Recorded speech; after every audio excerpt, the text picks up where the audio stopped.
Pearl Jacobs, Uniondale. Good afternoon. Good afternoon. So I would like to read a little excerpt from your Long Island Herald. Revive Act is the wrong solution to the housing crisis.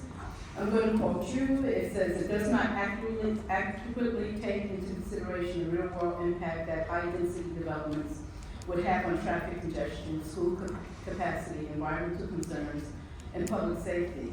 And frankly, it sends a troubling message that Albany doesn't care about those impacts. Local zoning exists for a reason, and decisions about development should be made by the people who live in these communities, not imposed by bureaucrats hundreds of miles away. The Albany Revive Act fails to account for a community existing infrastructure, its long-term planning goal, and most concerningly, the voices of residents who would be most affected. Responsible growth isn't just about adding housing units, it's about ensuring that our neighborhoods can thrive in the best way possible for every resident.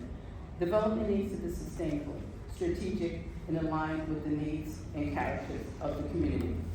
So I would say, Supervisor, that your position regarding these variances, just reading that, is disingenuous. And this is a clear violation on behalf of the town of Hempstead.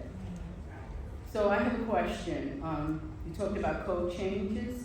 Would the code change impact every community in the town of Hempstead? Okay, so first I will respond to your statement and then I'll answer your question. First, if you listen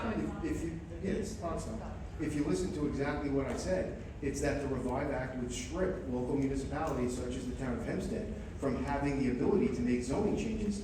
That's not disingenuous. It's exactly what we're doing today. We have a piece of legislation that would amend the zoning code in the LPRD. We're listening to the residents as to their feedback, whether they want that or not.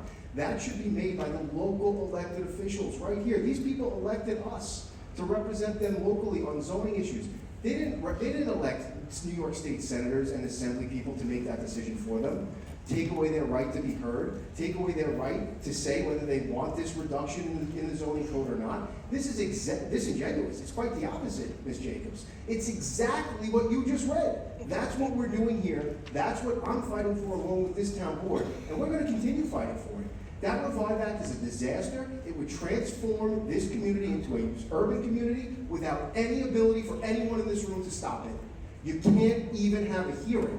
That's ridiculous. We're not going to let it happen. Question 2, you said, was whether this would have an impact on other areas other than Levittown? No, I said every community in the town of Hempstead. Okay.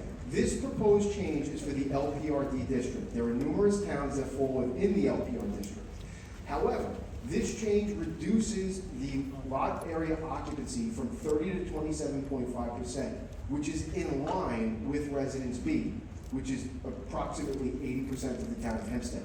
So does this amendment impact other areas other than the LPRD? The answer is no, but it is bringing it in line with the other areas in the town of Hempstead. Well, coming from a community where our voices are not heard, I would hope that the change would impact every community in several different layers, because 96% of all shelter homes in the town of Hempstead are located in Uniondale, Hempstead, and Roosevelt. And not to mention the development that's going on there as well. So I hope it would be transparent. I hope it would affect every community. Ms. Jacobs, you understand that this is an LPRD change that would bring it down to what Uniondale already has? Putting this on public record. Thank you. Okay, thank you.